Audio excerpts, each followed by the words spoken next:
Frères et sœurs, nous allons continuer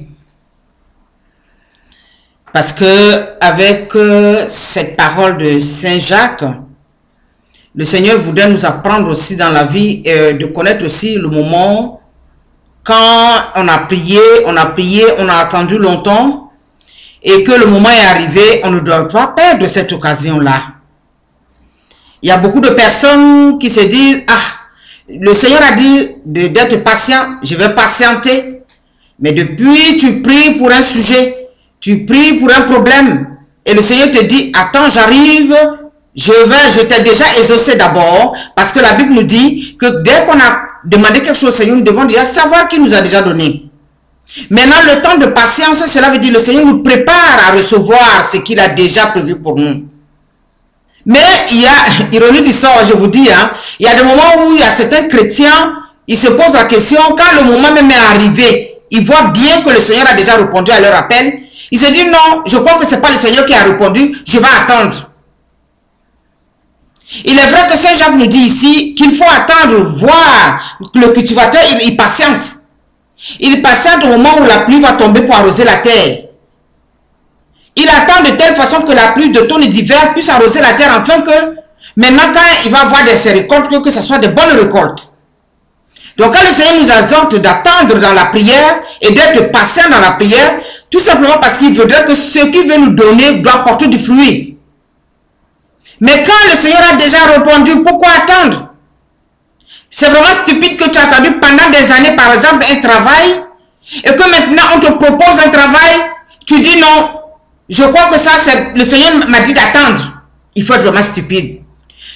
Et puis souvent, même, le Seigneur passe par des gens, peut-être que tu n'espérais même pas avoir ce travail-là. Comme je le dis très souvent. Tu dis non, c'est pas la vision que j'ai eue. D'autres s'assoient dans les visions. Mais je vous dis en parenthèse, l'ennemi aussi donne les visions.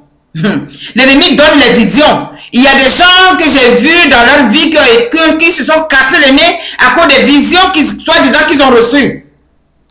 L'ennemi donne les visions. La vraie vision se trouve dans la parole de Dieu. Quand le Seigneur t'a dit maintenant, c'est le moment, il faut te lever. Il ne faut pas être une personne stupide. Le Seigneur t'a donné quand même un cerveau. Tu as demandé du travail. Tu as demandé peut-être une maison. Tu as demandé peut-être une voiture. Peut-être, je ne sais pas, qu'est-ce que tu as demandé au Seigneur. Tu as demandé un enfant. Le moment venu maintenant, le Seigneur t'a exaucé. Tu dis, ah, je ne crois pas. Hein. Je crois peut-être qu'il faut attendre encore. Non. Frères et sœurs, il faut aussi en même temps être des gens très vigilants et aussi des gens aussi très intelligents. Parce que le Seigneur nous a donné une intelligence pour qu'on puisse réfléchir. Mon enfant, tu m'as demandé depuis quelque chose, je t'ai dit d'attendre. Maintenant, le moment est venu pour que je puisse t'exaucer. Ne sois pas stupide. Jacques nous parle de ça aussi quand on revient ici. Il dit écouter et puis agir. Moi, j'aime bien ce passage, Jacques 1, à partir du verset 22. N'allez pas vous tromper, vous-même, en vous contentant d'écouter la parole de Dieu, mettez-la réellement en pratique. Mettez-la réellement en pratique. Car celui qui écoute la parole de Dieu sans la mettre en pratique, ressemble à un homme qui se regarde dans un miroir et se voit tel qu'il est.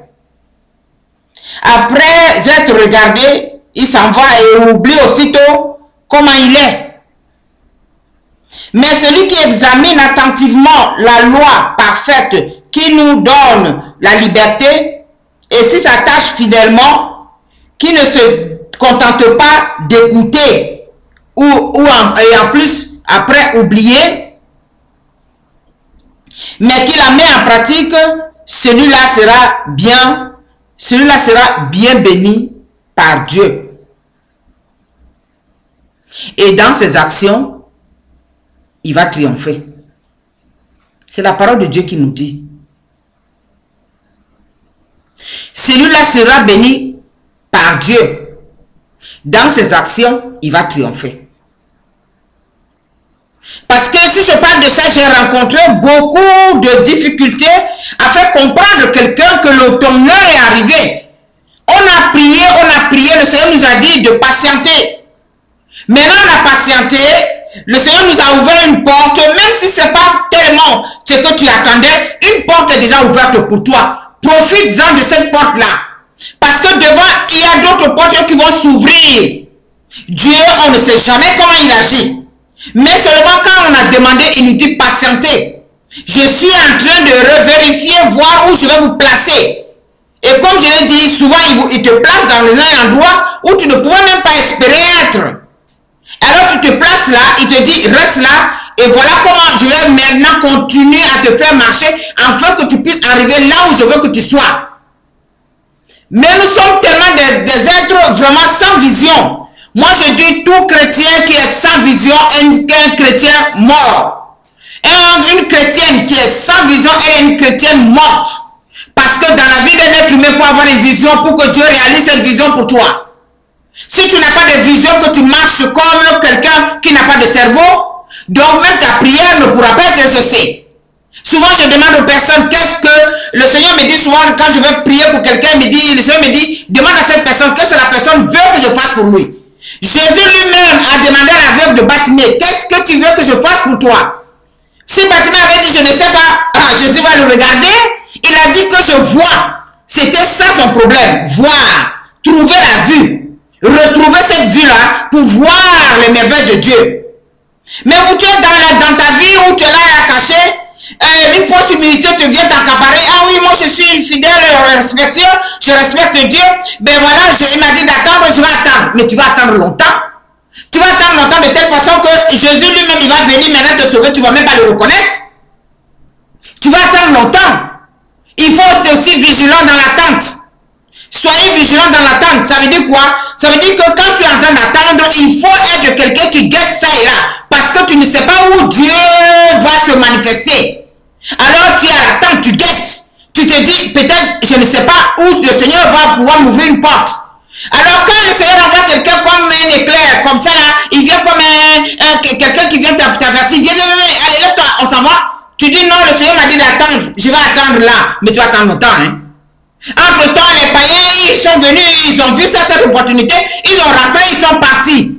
Le Seigneur nous dit ici à travers le livre de Jacques, il dit, attendre, c'est bon, mais aussi en même temps, quand maintenant le moment est arrivé, rentre en action. Parce que quand le Seigneur t'a dit, rentre en action, celui qui écoute doit aussi agir. Quand tu as écouté maintenant cette parole, que le Seigneur t'a dit, maintenant je t'ai répondu, voilà ce que tu dois faire. Il t'a tendu la perche par la main de quelqu'un, il t'a tendu la perche par une situation, alors rentre dedans vite fait. Parce qu'il ne faut même pas perdre un petit moment. Comment tu as attendu depuis peut-être 10 ans un travail, et on va te proposer un travail, maintenant tu dis, oh je ne sais pas, ou souvent même on te propose un poste même peut-être qui est supérieur à ce que tu as demandé. Tu dis, ah non, non, non, oh là, ça c'est trop gros pour moi, je ne peux pas prendre, c'est trop gros pour moi. Pourquoi être chrétien et ne pas avoir une vision au-delà? Dieu dit, et on doit avoir une vision au-delà, parce qu'il est le Dieu qui nous amène plus loin. Nous ne devons pas nous sous-estimer. Alors quand tu as attendu comme ça, que tu as été patient dans la prière, tu as été fidèle dans la parole de Dieu, Dieu souvent il regarde, hein, il dit mon enfant elle a attendu tellement longtemps, des années se sont passées, elle n'a pas eu d'autres ont eu après lui, je vais maintenant l'élever. Souvent il y a des moments où le Seigneur te bénit au-delà de ce que tu as pu demander. Je suis bien placé pour vous le dire, parce que quand l'heure du Seigneur arrive, c'est comme un robinet qu'il a ouvert. Il ouvre, même ce que tu as demandé, même ce que tu n'as pas demandé, ça coule, frères et sœurs. Ne vous sous-estimez pas.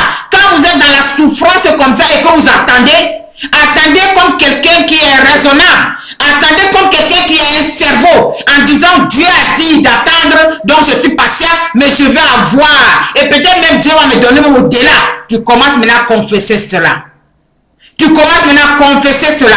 Parce que le Seigneur nous donne souvent des choses où souvent on n'a même pas demandé. Mais tout simplement, il a vu comment tu as été dans l'attente, comment tu as été fidèle dans la souffrance. Comme Job ici, on nous dit, Dieu a béni Job au-delà de ce que Job pouvait espérer. Quand ton heure de restauration arrive, que le Seigneur t'a répondu, il faut bondir sur où tu es. Tu dis, Seigneur, me voici. Seigneur, me voici, je suis prêt à aller, je suis prêt à aller. Même si c'est un poste qu'on t'a proposé et que ce poste-là, peut-être que ce n'est pas là, ce n'est pas ce que tu as étudié, tu trouves cela gros, tu dis, Seigneur, je vais le faire par ta grâce et par la puissance du Saint-Esprit, je vais y arriver. C'est ce que Dieu nous dit de faire.